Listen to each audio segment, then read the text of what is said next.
Chers amis, bonjour. Le 8 août, nous célébrons la fête Saint-Dominique, celui qui au XIIIe siècle a fondé l'ordre des prêcheurs. C'est au nom de la communauté ici à Bruxelles que j'aimerais partager avec vous son inspiration qui nous guide et la joie qui nous habite. Dominique nous a laissé un ordre qui repose sur 4 piliers. La vie en communauté, la prière, l'étude et la prédication. Les dominicains vivent partout dans le monde, y compris ici à Bruxelles. Ce petit vidéo est une chaleureuse salutation à vous toutes et à vous tous. Venez avec moi.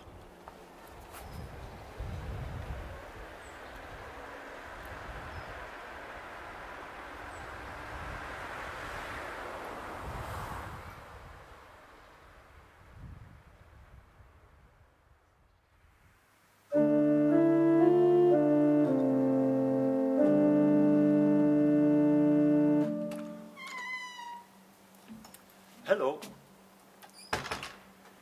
Today it's the 8th of August. We celebrate the feast of Saint Dominic, founder of our Dominican order. Saint Dominic lived in the 12th and 13th centuries, one of the many turbulent periods in European history. Here we are standing in front of the Dominican convent of Brussels. I have just moved here and I immediately noticed that the brothers, in the footsteps of our Father Dominic, are proclaiming the gospel of God's love in this crowded, multicultural and multi-religious place, the capital of Europe. The brothers of the Brussels convent are happy to celebrate the feast of Saint Dominic together with you and offer you this short video for meditation.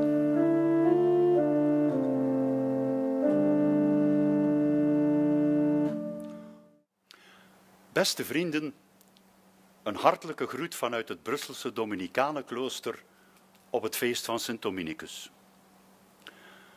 Zoals overal ter wereld proberen wij hier het ideaal van onze stichter gestalte te geven.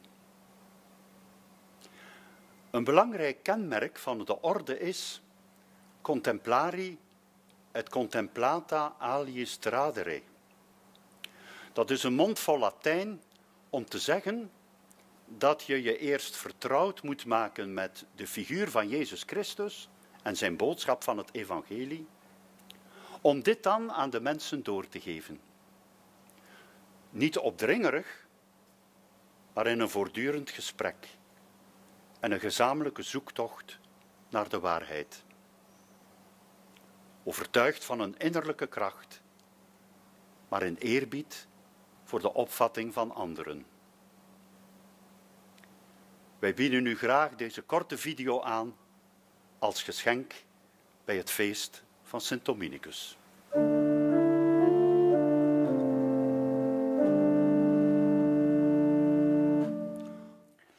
Naar het getuigenis van zuster Cecilia was dit het uiterlijk van de heilige Dominicus. Van gemiddelde lengte, mager lichaam, knap, iets wat blozend gezicht, rossig haar en baard, opgeluisterd door mooie ogen. Van zijn voorhoofd en van tussen zijn oogleden straalde een soort schijnsel dat iedereen ertoe bracht hem te eerbiedigen en te beminnen. Steeds toonde hij zich opgewekt en blij, behalve wanneer hij, ten diepste geraakt, meeleefde met het verdriet van een van zijn naasten. Hij had mooie en lange handen, een krachtige en mooie stem die nazinderde. Hij sprak in overvloed. Nooit werd hij kaal, steeds droeg hij de volledige tonsuur, slechts doorweven met enkele grijze haren. de l'aspect extérieur du bienheureux Dominique. Voici quel était l'aspect extérieur du bienheureux Dominique, selon le témoignage de la sœur Cécile. Taille moyenne, mince de corps, beau visage un peu rougeau, les cheveux et la barbe un peu roux, rendus beaux par ses yeux. De son front et entre ses paupières rayonnait une sorte d'éclat qui amenait tout le monde à le vénérer et à l'aimer. Il se montrait toujours joyeux et gai, sauf lorsqu'il était touché de compassion par quelque affliction de son prochain. Il avait les mains longues et belles, il avait une voix puissante et belle qui résonnait, il parlait d'abondance. Il ne fut jamais chauve, portait la couronne de sa tonsure entière, parsemée de quelques cheveux blancs.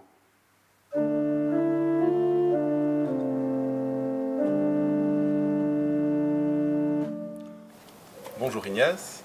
Aurélien, bonjour. Nous vivons tous les deux ici au couvent de Bruxelles et j'aimerais savoir ce qui t'inspire dans la figure de Saint Dominique. Je pense que tout dominicain se laisse inspirer par Dominique, mais chacun se construit aussi pour une part une image de Dominique, comme les 4 évangélistes se construisent une image un peu différente de Jésus. Au point de départ, une image forte.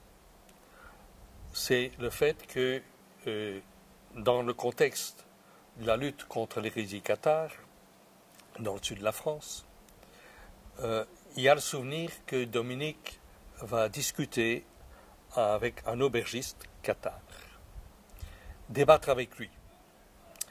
Et pour Dominique, c'est le signe que face à l'autre, face à l'hérésie, il s'agit de chercher dans le dialogue à convaincre et non pas utiliser la force pour convertir. Et l'ancien maître de l'ordre, Timothy Radcliffe, insiste très souvent sur l'importance de ce débat dans l'Église, dans la société et entre nous. Lutter contre les cathares à l'époque, c'est un deuxième point. Lutter contre les cathares, c'est pas seulement, je pense, militer au service de l'orthodoxie, c'est que sous-jacente à cette question d'orthodoxie, il en va de la dignité de l'être humain, contre cette représentation de l'être humain qui méprise la sexualité et qui oppose les parfaits et les gens ordinaires. La miséricorde, elle est offerte à tous. C'est assez original pour l'époque, parce que Dominique a voulu un ordre itinérant. Et comment est-ce que ça peut nous inspirer, cela ? Oui, Dominique n'est pas resté dans le milieu de l'hérésie cathare. Très tôt, il a dispersé les frères, alors même qu'ils n'étaient déjà pas tellement nombreux, et il les a envoyés principalement dans les grandes villes universitaires de l'époque. On est l'époque de l'émergence des universités, parce que ces universités étaient le lieu du développement et de l'émergence d'une nouvelle culture qui interrogeait l'Église. Et donc, il y avait là un enjeu fondamental qui est aussi enjeu pour aujourd'hui. Dans un monde où la culture bouge, quelle est notre présence au nom de l'Évangile ? Comment l'Évangile peut-il rencontrer une culture qui bouge ? Saint Dominique était porté par le souci de la mission, au-delà même des frontières de la chrétienté. Il n'a pas pu réaliser son souci, son projet, mais aujourd'hui, les frontières de la chrétienté, elles sont ici. Notre société est de plus en plus diverse, multiculturelle, multireligieuse, multiconvictionnelle. Et la question de l'Évangile, comment, dans cette diversité, témoigner de la parole de Dieu comme bonne nouvelle.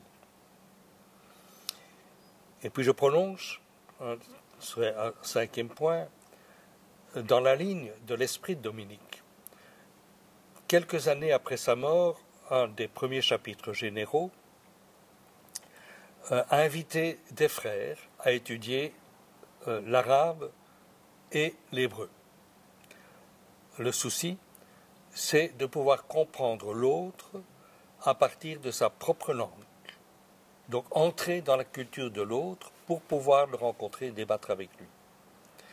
Et je pense que là aussi, il y a pour nous un défi majeur dans cette nécessité de rencontrer l'autre dans sa propre langue, qui est celle d'une culture nouvelle.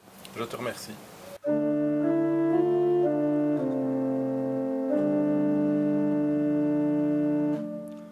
I will read for you a text from the book of Timothy Ratcliffe, Sing a New Song about Christian Vocation.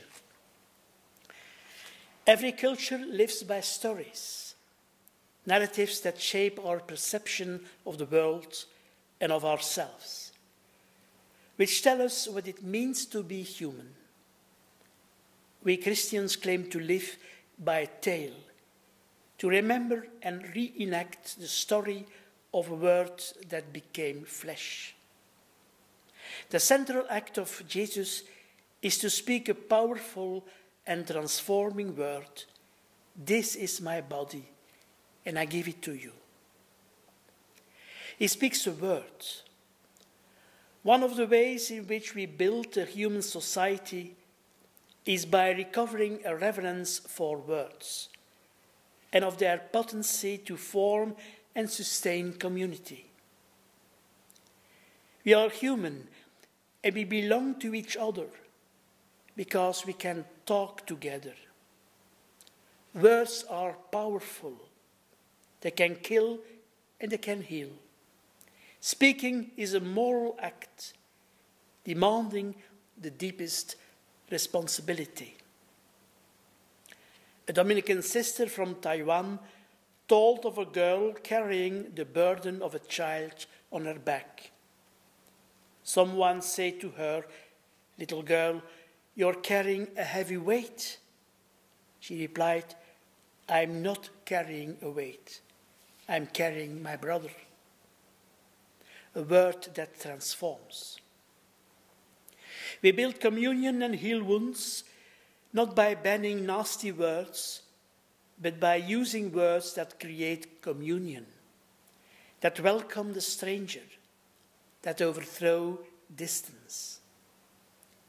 That means that we have to be a community of people which dares to debate, to argue, to dialogue, in pursuit of the truth that we can never master.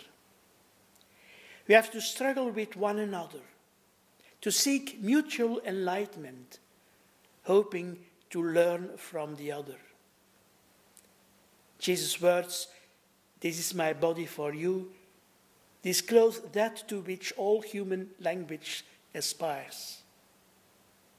Reverence for words implies a humility before the truth and the other person. It enables forgiveness, which is not forgetting or ignoring what happened, but it makes memory possible and real communion.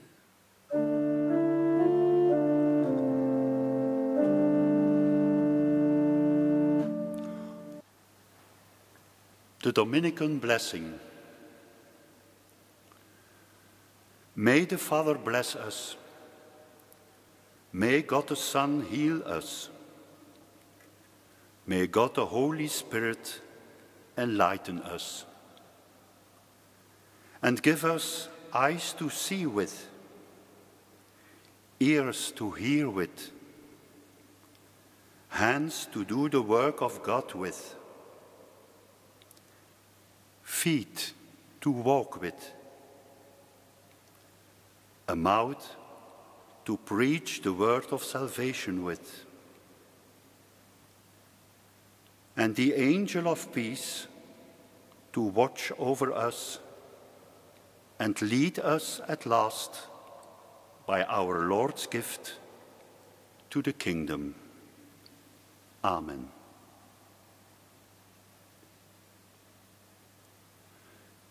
Bénédiction dominicaine.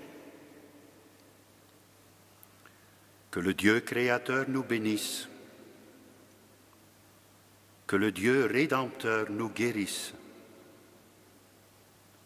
Et que Dieu, le Saint-Esprit, nous remplisse de lumière. Dieu, donne-nous des yeux pour te voir et des oreilles pour entendre ta voix. Dieu, donne-nous des esprits pour connaître ta volonté et des mains pour travailler à la justice. Dieu, donne-nous des pieds pour le voyage, une bouche pour prêcher ta parole. Dieu, aide-nous à proclamer tout fort la bonne nouvelle du salut.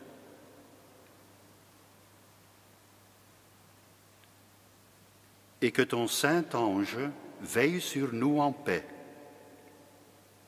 Alors, dans la bonté de ton amour, dirige-nous chez toi au ciel. Amen.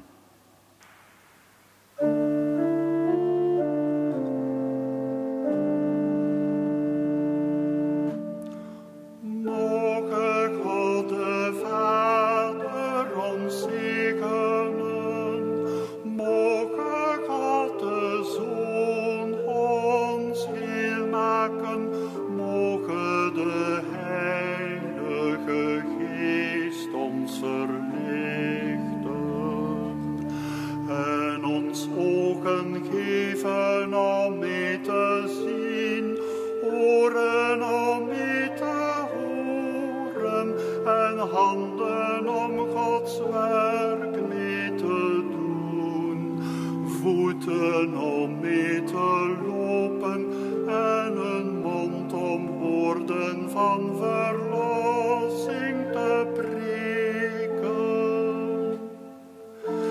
En mogen de engel van de vrede over ons waken en ons ten slotte leiden door Gods genade tot in het eeuwige